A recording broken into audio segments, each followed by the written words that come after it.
എന്തായാലും exit poll ഫലങ്ങളെ ശരിവെക്കുന്ന അല്ലെങ്കിൽ എക്സിറ്റ് പോൾ ഫലങ്ങളെ അതിശയിപ്പിക്കുന്ന തരത്തിലുള്ള ഒരു മുന്നേറ്റമാണ് NDA ബീഹാറിൽ കാഴ്ചവെക്കുന്നത്. 156 സീറ്റുകളിൽ അവർ മുന്നേറിയിരിക്കുകയാണ്. ഇന്ത്യ സഖ്യം ലേശം അവരുടെ ഒരു കക്ഷിനില മെച്ചപ്പെടുത്തി 83 സീറ്റിലേക്ക് അവരുടെ മുന്നേറ്റം വർദ്ധിച്ചിട്ടുണ്ട്. മറ്റുള്ളവരുടെ സീറ്റുകളിൽ കുറവുണ്ടായിട്ടുണ്ട്. 4 സീറ്റുകളിലേക്കാണ് അത് കുറഞ്ഞിട്ടുള്ളത്. ഏതായാലും നിതീഷ് കുമാർ തുടർച്ചയായി 5ാം വട്ടവും മുഖ്യമന്ത്രിയാകുമോ എന്നുള്ളതാണ് ഏറ്റവും പ്രധാനപ്പെട്ട ചോദ്യം. ഇവിടെ വീണ്ടും ഡി ധനസുമോദ് ചേരുന്നു. സുമോദ്, ഇവിടെ നോക്കുക, നിതീഷ് കുമാറിനെ അതിജയിക്കുന്ന മുന്നേറ്റം BJP അവിടെ നടത്തിയിരിക്കുകയാണ്. BJP ഏറ്റവും വലിയ ഒറ്റകക്ഷിയായെന്ന് മാത്രമല്ല, നിതീഷ് കുമാറിന്റെ സമ്മർദ്ദങ്ങളെയോ അവകാശവാദങ്ങളെയോ അവഗണിക്കാൻ തക്ക ഒരു സീറ്റ് നില ഇപ്പോൾ BJPക്കുണ്ട്. ഇത് എന്ത് മാറ്റമായിരിക്കും ബീഹാറിലെ NDA സഖ്യത്തിൽ ഉണ്ടാക്കുക?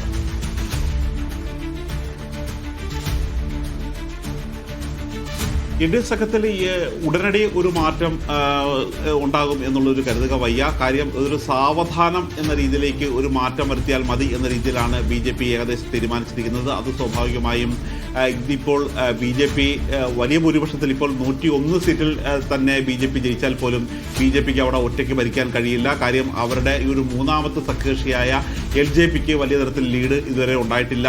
HIMന് വലിയ തരത്തിൽ ലീഡ് ഉണ്ടായിട്ടില്ല.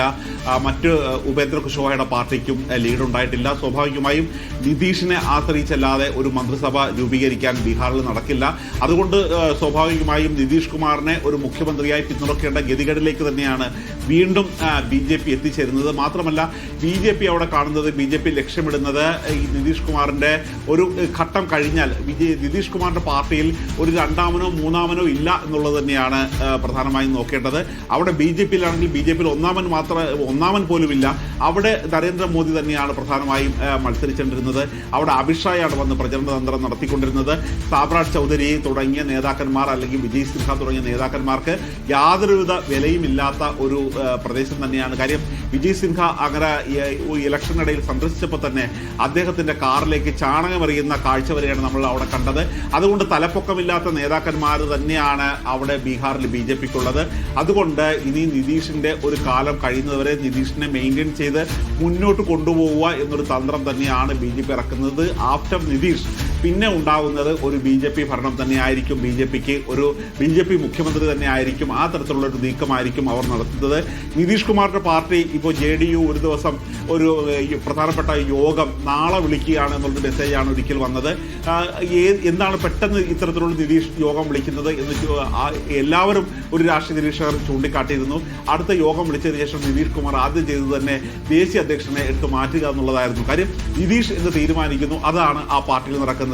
അവിടെ നിതീഷ് കുമാർ എന്ന് പറയുന്ന ഏക ഒരു വ്യക്തി മാത്രമാണ് അവിടെ ഉള്ളത്. അതുകൊണ്ട് തന്നെ ഈ നിതീഷ് കുമാറിന്റെ ഒരു കാലം കഴിയുന്നതോടെ ആ JDU അനാഥമാകുകയും JDUവിനെ ഒരു വീണ്ടും പൂർണ്ണമായി തന്നെ BJP വിഴുങ്ങുന്ന അവസ്ഥയിലേക്കായിരിക്കും കാര്യങ്ങൾ എത്തിച്ചേരുന്നത്. മാത്രമല്ല ഇതൊരു തെരഞ്ഞെടുപ്പ് ജയിച്ചതിന് ശേഷം ആദ്യമായിട്ടാണ് ആ ഒരു തെരഞ്ഞെടുപ്പ് ദിവസം ഏറ്റവും വലിയ ഒറ്റക്കക്ഷിയായിട്ട് BJP മാറുന്നത്.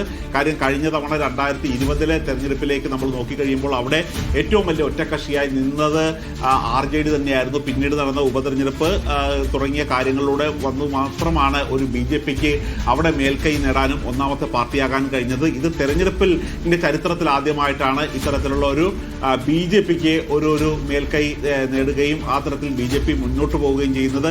അത് ഒരു ഉടനെ തന്നെ ഒരു നിതീഷിനെ മാറ്റാതെ തന്നെ നിതീഷിനെ ഒരു മുഖ്യമന്ത്രി ആയി നിലനിർത്തി തന്നെ ഒരു വരും കാലത്തിൽ ഒരു BJP മുഖ്യമന്ത്രിയെ നിയോഗിക്കാനുള്ള കാര്യങ്ങളിലേക്കാണ് നടക്കുന്നത്. ഇപ്പോഴത്തെ രാഷ്ട്രീയ സ്ഥിതികൾ വിലയിരുത്തി കഴിയുമ്പോൾ നമുക്ക് അങ്ങനെയാണ് കാര്യങ്ങൾ മനസ്സിലാകുന്നത്. ശരി, എന്തായാലും ദേശീയ രാഷ്ട്രീയത്തെ കൂടി സ്വാധീനിക്കുന്ന ഒരു ഫലസൂചനയാണ് ഇപ്പോൾ ബീഹാറിൽ നിന്ന് പുറത്തു വരുന്നത്. നിതീഷ് കുമാറിന്റെ JDUവിനേക്കാൾ കൂടുതൽ സീറ്റുകൾ BJP നേടിയിരിക്കുന്നു. BJP കൂടുതൽ സീറ്റുകൾ നേടുന്നത് എന്ത് മാറ്റമാണ് ഉണ്ടാക്കുക ബീഹാർ രാഷ്ട്രീയത്തിൽ, ദേശീയ രാഷ്ട്രീയത്തിൽ? നോക്കൂ സുമോദ്, ഇവിടെ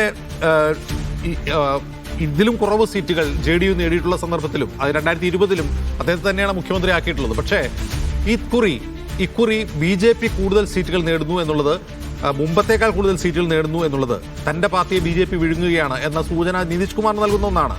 അപ്പോൾ ദേശീയ തലത്തിൽ JDUവിന്റെ പിന്തുണയില്ലാതെ കേന്ദ്രത്തിൽ സർക്കാർ ചലിപ്പിക്കാൻ BJPക്ക് കഴിയില്ല എന്നിരിക്കെ ഒരു തരത്തിലുള്ള അസ്വസ്ഥതയും പ്രകടിപ്പിക്കാതെ നിതീഷ് BJPക്ക് വഴങ്ങുമോ?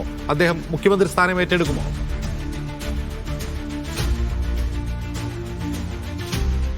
അജിംസ് ഇവിടെ ഒരു കാര്യം ശ്രദ്ധിക്കണം. കഴിഞ്ഞ ഒരാഴ്ച മുമ്പ് PTIക്ക് നൽകിയ ഒരു അഭിമുഖത്തിൽ അമിത്ഷായോട് ചോദിക്കുന്നുണ്ടായിരുന്നു, തെരഞ്ഞെടുപ്പ് കഴിഞ്ഞ് NDA അധികാരമെത്തിയാൽ നിതീഷ് കുമാർ മുഖ്യമന്ത്രിയാകുമോ എന്നുള്ളൊരു കാര്യം. ഈ ചോദ്യത്തിന് അദ്ദേഹം ഒരു യെസ് ഓർ നോ എന്ന് പറയേണ്ടത്, അതായത് യെസ് മുഖ്യമന്ത്രിയാകും എന്ന് മാത്രം പറയാവുന്നതായിരുന്നു. പക്ഷേ വളരെയധികം മിനിറ്റുകൾ എടുത്തിട്ടാണ് വിശദീകരിച്ചാണ് അമിത്ഷാ അതിന് മറുപടി പറയുന്നത്. അതിൽ സ്വാഭാവികമായും നിതീഷ് തന്നെ നയിക്കും, നിതീഷ് തന്നെ മുന്നിൽ നിൽക്കും, നിതീഷ് അല്ലാതെ മറ്റൊരു നേതാവ് ആരാണ് എന്നുള്ള കുറേ ഉപചോദ്യങ്ങൾ ചോദിച്ചതിന് ശേഷം അദ്ദേഹം പറയുന്നുണ്ട്, കിട്ടിക്കഴിയുമ്പോൾ, ഭൂരിപക്ഷം കിട്ടിക്കഴിയുമ്പോൾ ആ MLA മാരാണ് ഇക്കാര്യത്തിൽ സ്വാഭാവികമായും തീരുമാനിക്കുന്നത് എന്നുള്ളൊരു കാര്യമാണ് പറയുന്നത്.